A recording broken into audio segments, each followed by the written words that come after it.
H1N1 virus or the swine flu? Well, as far as my understanding is that some people say that it is because of cohabiting with the swines itself, and others say that it's a similar type of virus that is found in the swine but has become airborne. It is a virus that can travel between people and animals and between people and people. I believe the swine flu is something you contract from pigs. This particular strain of swine flu is actually a combination of swine, avian, and human influenza strains. The symptoms of this particular influenza are very similar to typical influenza A outbreaks.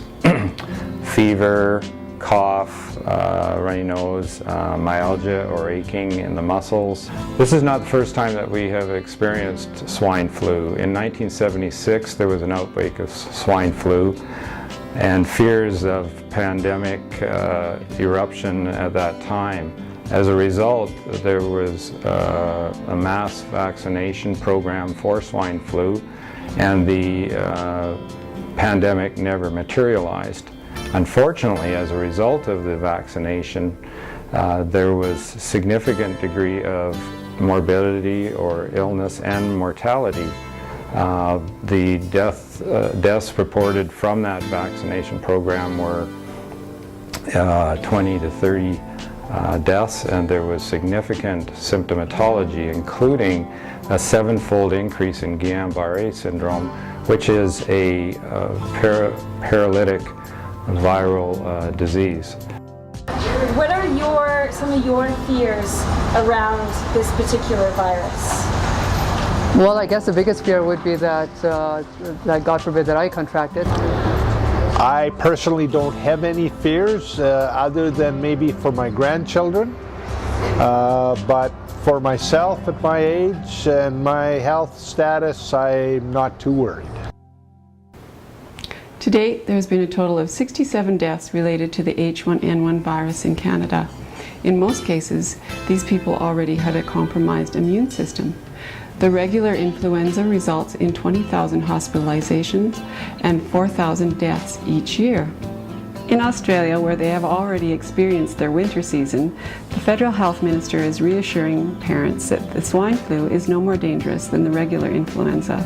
Most people, including children, recover quickly with only mild symptoms and no medical intervention.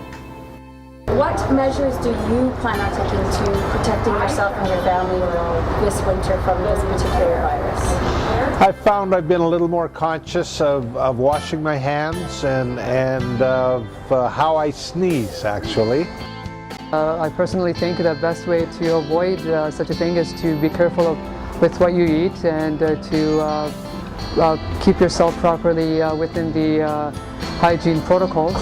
The reason why I won't use the vaccine is because of its toxins, and it's not proven to be effective. The most effective way to prevent influenza infection is to wash your hands. Wash your hands for 20 seconds with water and soap after coughing, after using the bathroom, after blowing your nose, and before preparing food and eating. Alcohol-based hand gel is an effective alternative when soap and water are not available. Cover your mouth with your sleeve or tissue when coughing or sneezing, and live healthy, eat nutritious foods, get enough sleep, and do regular physical activity. If my family were to contract swine flu, I plan to treat them using homeopathic medicines. We see hundreds of people every year in our homeopathic clinic who complain of symptoms of influenza. And we continue to find that homeopathic medicine helps them whether they have gastrointestinal symptoms or respiratory symptoms related to the flu. Homeopathic medicine has a long history of successfully treating viral disease. In fact, in its early days, it became world famous very early because it was successful in epidemics such as cholera and typhus and scarlet fever. In the 1918 Spanish flu epidemic, we saw a 98% success rate in homeopathic medicine with this particular influenza.